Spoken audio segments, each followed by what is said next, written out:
Black Maid heard a crying baby throughout the night. When she opened the door, she called the cops in shock. This is how the story begins. The Whitfield mansion wasn't just a house. It was a monument to wealth. Grand halls stretched on. Polished marble floors gleamed under the soft glow of crystal chandeliers, and every room was a testament to meticulous, expensive taste. Yet, for Marissa, the new maid, its beauty felt cold and empty. She had been working there for just 3 weeks, a small figure in a starched black uniform, navigating a world that was not her own. And in this world of silent, sweeping elegance, she had found an unsettling secret. Every night it began. A faint, muffled cry from somewhere in the East Wing, a place she was explicitly told to avoid. The sound was thin and heartbreaking, like a tiny bird lost in a vast forest. At first, she dismissed it as a trick of the old house, the creaking pipes, or the wind. But the cries were too consistent, too human. They were the sounds of a baby in distress. She finally mustered the courage to ask one of the other maids, a stern-faced woman named Elena who had worked for the Whitfields for over a decade. Elena's face tightened, her eyes becoming hard and cold. "Don't go near that room," she warned, her voice a low hiss. "Mrs. Evelyn doesn't like interruptions." Marissa's stomach churned at the dismissive tone. It wasn't a warning, it was a threat. Marissa had seen Mrs. Evelyn Whitfield, a tall, impeccably dressed white woman with an icy gaze and a perfect chignon. She moved through the mansion like a queen, a living statue of refined cruelty. Her husband, Richard Whitfield, a millionaire businessman, was a ghost in their own home, often away on long trips, leaving Evelyn to reign over her silent, sterile kingdom. The cries, however, didn't stop. They became a constant thrum beneath the silence of the house, a tiny, desperate heartbeat. Marissa found herself listening for them, her own sleep broken by the phantom sobs. One evening, as the grandfather clock in the main hall chimed midnight, the crying started again, but this time it was different. It was weaker, punctuated by long, breathless pauses. It wasn't a wail, it was a whimper, a sound of a baby losing its strength. A knot of dread tightened in Marissa's chest. The fear of Mrs. Evelyn's wrath was replaced by a more powerful primal fear, the fear that a child was in danger. She couldn't ignore it any longer. She moved quietly through the dark halls, the polished marble cold beneath her thin shoes. Her heart hammered against her ribs, a frantic drumbeat against the stillness. The sound led her down a dimly lit corridor to a heavy, ornate door at the very end. The silence of the house pressed in on her.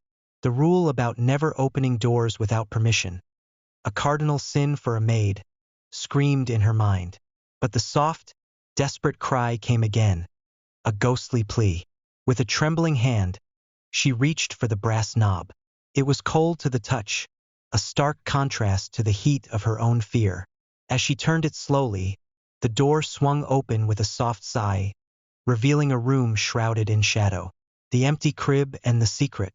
The air in the room was shockingly cold, a frigid draft that felt unnatural for a mansion of this caliber. It was almost completely dark, lit only by the pale, milky glow of a street lamp outside. Marissa's eyes scanned the room, her gaze snagging on a crib in the far corner. Her breath hitched. The crib was empty. Her heart sank, a sickening plunge of relief and disappointment. Had it all been her imagination? Then she saw it. Lying on a thin, tattered blanket on the hardwood floor, tucked away in the shadows, was a tiny black baby boy, 3 months old at most. He was tiny, his skin dark and his body trembling with shivers. He was wrapped in nothing but the thin blanket. His fists were clenched, his lips quivered, and a tiny, almost silent, cry escaped him. He was too weak to wail. Marissa dropped to her knees, the starched fabric of her uniform rustling softly. She scooped him up, her hands careful, her heart breaking. His skin was like ice against her chest, and she held him close, her apron wrapping around his little body. "Oh my God, you're freezing," she whispered, rocking him gently. But something was terribly wrong. His breathing was shallow, a quiet, uneven rattle. And then she saw it. Just inches from where he had been lying, a syringe lay on the polished floor. The glass barrel gleamed in the dim light, and a faint, viscous drop of liquid still clung to the needle. A wave of nausea washed over Marissa, a cold, bitter certainty. Her stomach twisted into a painful knot. This wasn't neglect. This was malice. "Who did this to you?" she whispered, the words barely audible, her voice thick with horror and rage. She knew he couldn't answer. A sharp, imperious voice from the doorway shattered the fragile moment. "What are you doing in here?" Marissa's head snapped up. Standing in the doorway, framed by the pale light of the hall, was Evelyn Whitfield.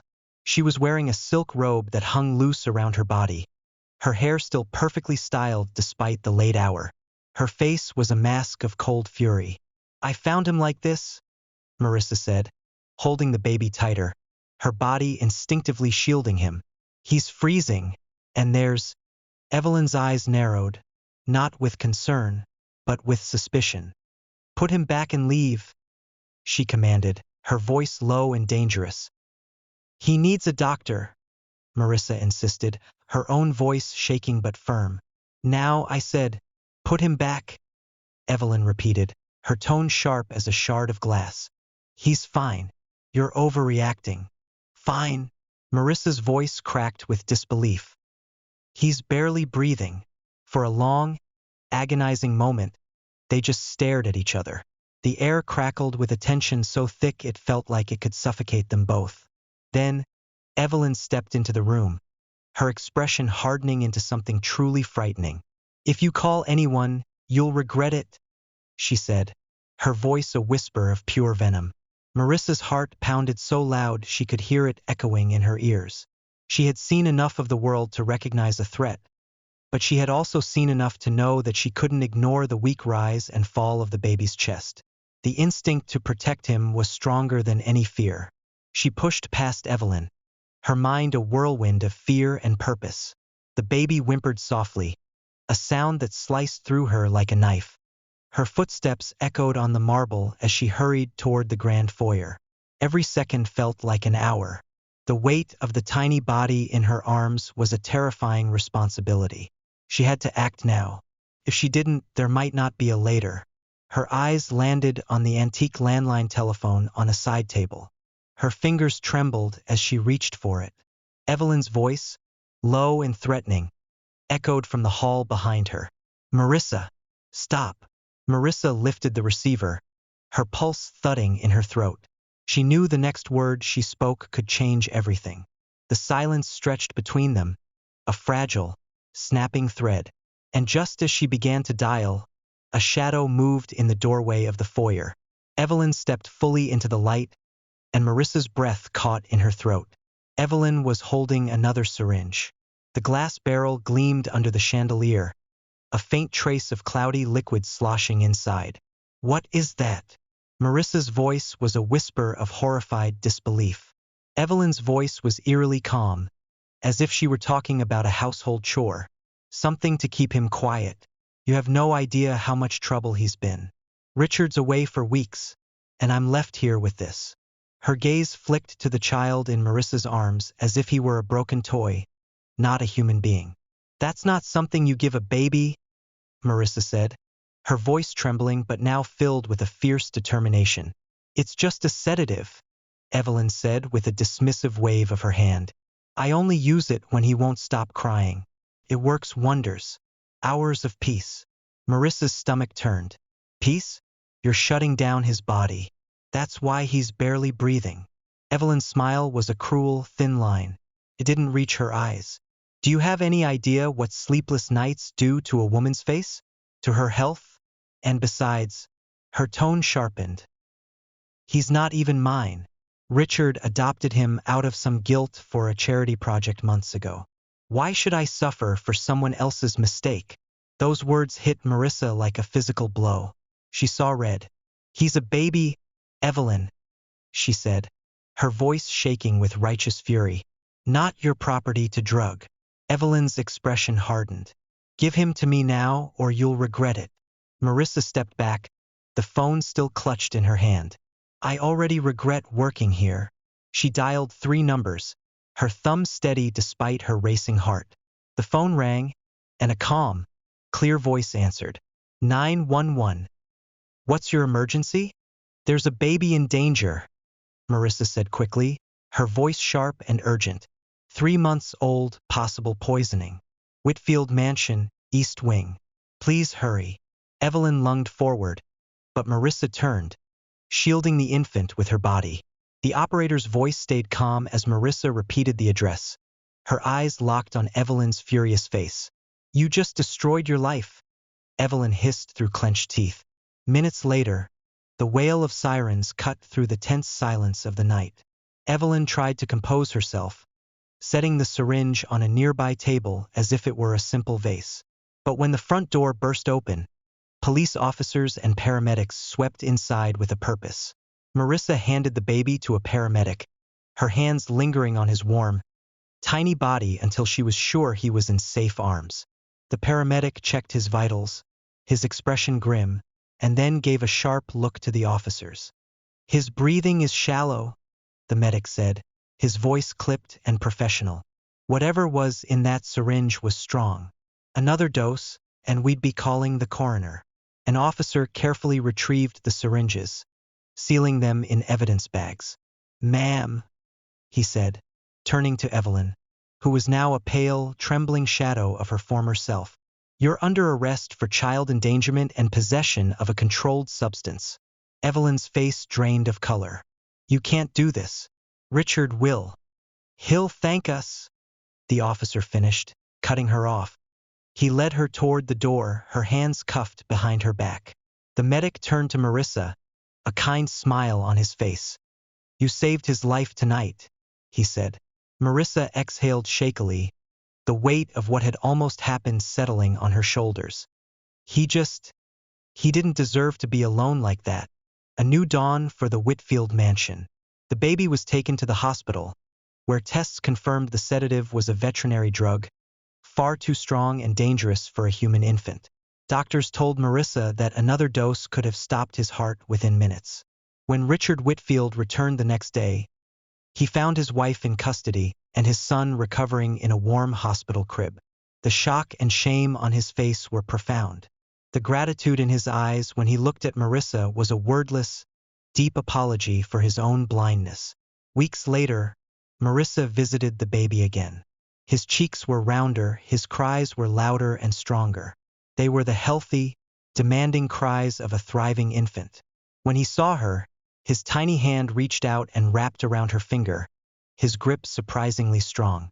A tear of relief and joy slipped down Marissa's cheek. You'll never be silenced again, she whispered, her heart full. The trial came quickly. The evidence was overwhelming. The syringes, the toxicology reports, and Marissa's calm, unwavering testimony. Evelyn Whitfield was sentenced to several years in prison. Her name, once synonymous with social prestige, was now a byword for a horrifying crime. Richard, shaken to his core by the truth, made sweeping changes. The East Wing, once a place of silence and secrets, was transformed into a bright, cheerful nursery, filled with sunlight and toys.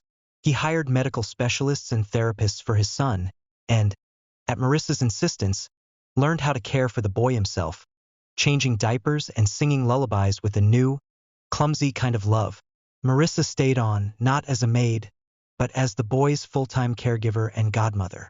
Her modest room in the staff quarters was replaced by a cozy suite just down the hall from the nursery. The fragile infant she had found on that cold hardwood floor grew stronger with each passing day.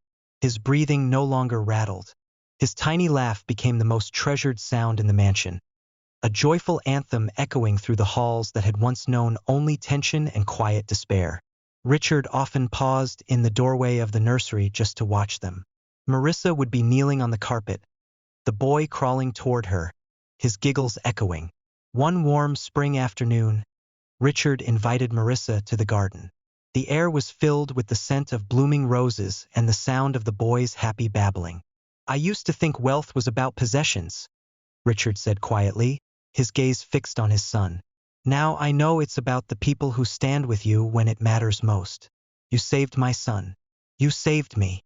Marissa smiled, gently brushing a stray curl from the boy's forehead. "He saved me too," she said. "I just listened when he needed someone." The baby, now named Caleb, took his first wobbly step between them, his arms outstretched toward Marissa. It was a moment neither of them would ever forget. In the years to come, Caleb would grow up never knowing the cold neglect that had once threatened him. His earliest memories would be filled with warmth, love, and the woman who refused to let his cries go unheard. And for Marissa, that was all the reward she would ever need.